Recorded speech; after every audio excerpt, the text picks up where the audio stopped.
Hi, you are sitting in a metal tube, weighing 80 tons, moving at 900 km per hour, 35,000 feet above the ground. How is that possible? Oh, I know this, you say. Bernoulli's principle. The wing is curved, air goes faster on top, lower pressure, that's lift and done. Yeah, about that. In the next few minutes, we're going to take that explanation completely apart. Alright, let's start with the lie. A very convincing, nicely packaged, beautiful little lie. Here's a cross-section of an airplane wing. It is called an airfoil, and you will notice that the top side is curved, kind of like the back of a spoon, while the bottom is much flatter. Now when the plane moves forward, air hits the leading edge of the wing and splits. Some air goes under, some air goes over the top. Okay, so what? I hear you asking. Here is what you have been told. The air that goes over the top has a longer path to travel, because of that curve. So in order to meet back up with its little air body at the trailing edge at the same time, it has to go faster. And here's where Daniel Bernoulli walks in. 18th century Swiss mathematician, absolute legend. He discovered that in a fluid, faster moving air has lower pressure. So the air zipping over the top of the wing, low pressure. The air cruising lazily under the bottom, higher pressure. And pressure, as you may know, pushes things. So the higher pressure underneath shoves the wing upward. The lower pressure on top kind of sucks the wing upward. And together they create lift. The plane flies, beautiful story, clean, simple, intuitive. But it's also very wrong. The version I just told you has a name. It is called the equal transit time theory, and it is based on one very confident assumption, that the two air parcels that split at the leading edge must arrive at the trailing edge at the same time. Why? Why on earth would they have to do that? Because they started together? Okay, but who enforces that? The air police? Is there some universal rule that says, hey, you and your buddy split up, but you will reunite at the back of the wing on time? There is no such rule. There is no physical principle that requires equal transit time. And here's the kicker. When you actually measure the airflow over a real wing, the air on top arrives at the trailing edge way before the air on the bottom. They never meet back up. They never intended to.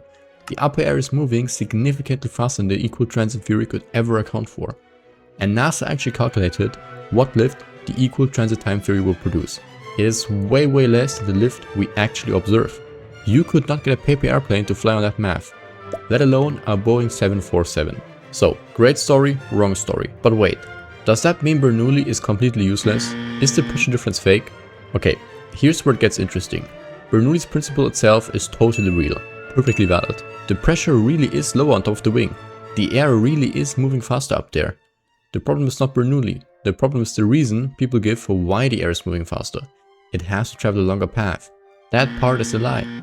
Think of it like this. Imagine I tell you the sun rises in the east because it rotates around the earth. The sun rising in the east? True. Rotating around the earth? Completely made up.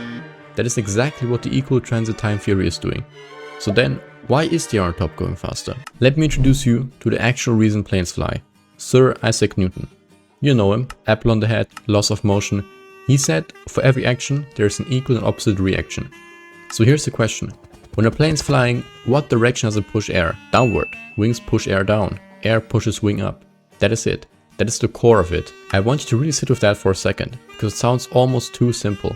But think about a helicopter. Those spinning blades are just pushing air downward. The helicopter goes up. We all accept that. Nobody's confused by that. Now an airplane wing is doing the exact same thing, just horizontally as it moves forward. The wing is shaped and angled in a way that, as it slices through the air, it shoves air molecules downward. And by Newton's third law, those air molecules shove back upward, into the wing. The upward push is lift. Now here's where Bernoulli actually does play a role. When the wing deflects air downward, the air on top of the wing is moving faster than the air below. And yes, this creates a real pressure difference. That pressure difference contributes to the lift as well. So both Newton and Bernoulli are in the conversation. They're just not fighting over who's more important. They're actually both describing the same physical thing from different angles. There is one more reason though why airplanes fly, and we're gonna get into it later. Now here's something your textbooks definitely glossed over. It is called the angle of attack. This is the angle between the wing and the oncoming airflow. It is maybe the most important variable in how a wing generates lift. Even if you took a completely flat symmetrical wing, no fancy curve on top, just a flat board, and tilted at an angle into the airflow, it would generate lift. Because now the bottom surface is catching air and deflecting it downward. And Newton's third law kicks in, the plane goes up. Try it yourself. Stick your hand out a car window when you are on the highway. Flat hand, it just vibrates. Now tilt it upwards slightly, your whole arm gets pushed up. You have just made a wing with your hand.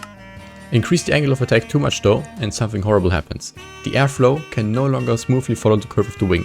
It separates and becomes turbulent, and lift collapses. This is called a stall, and is one of the most dangerous things that can happen in aviation. The wing is still moving, but it stops flying, and that is bad. You know what kills the curved wing shape, causes lift argument dead in its tracks? Aerobatic planes. Stunt planes. They fly upside down, for sustained periods, performing loops and rolls at air shows. If lift comes from the top curved surface, then flying upside down should be completely impossible. The curve is now at the bottom, the flat side is on top. Bernoulli's principle should be sending the plane to the ground. But the plane keeps flying. Why? Because the pilot tilts the nose upward relative to the direction of travel. In other words, uses angle of attack. And the wing deflects air downward regardless of which way it is oriented. Newton does not care which side of the wing is curved. Newton only cares which direction the air goes. Some wings used in aerobatics are even completely symmetrical, curved equally on both sides, and they generate plenty of lift, because shape helps, but it's not the whole story. There's one more piece of the puzzle that not many people talk about, mostly because it is a bit hard to pronounce: the Coanda effect, named after Romanian inventor Henry Coanda. Here's what it says: fluids, like air, naturally cling to curved surfaces. They follow the curve instead of flying off in a straight line. This is why when air hits the curved upper surface of a wing, it follows that curve downward. Even though, if you think about it naively, it should just shoot straight forward. The air sticks to the wing surface, gets redirected downward, and in doing so contributes to the overall downward deflection of air. This is part of why wing shape does matter, even though the equal transit time story is wrong. A well-shaped airfoil allows the Coanda effect to work over a larger range of angles and speeds, making the wing more efficient at redirecting air downward. Shape is a helper, but not the cause. Even among aerodynamicists, people whose literal job is to understand this, there is still genuine debate about the best way to fully describe lift. The complete, mathematically airtight explanation involves something called the Kudacz-Kowski theorem in circulation theory, which is frankly above our pay grade for today. What we do know is this: the equal transit time story is definitely wrong. It has been wrong since the beginning. The real answer is a combination. Wings are shaped and angled to deflect air downward. Newton's third law pushes the wing up. The resulting airflow creates real pressure differences that Bernoulli correctly describes. The Coanda effect helps the wing stay efficient, and together, these effects are what let 80 tons of metal cruise above the clouds. That is the real prize here. All of this knowledge costs you exactly one subscribe button and a thumbs up. That is a bargain. You could even tip for a comment. Tell me what you thought the answer was before watching. See you in the next one.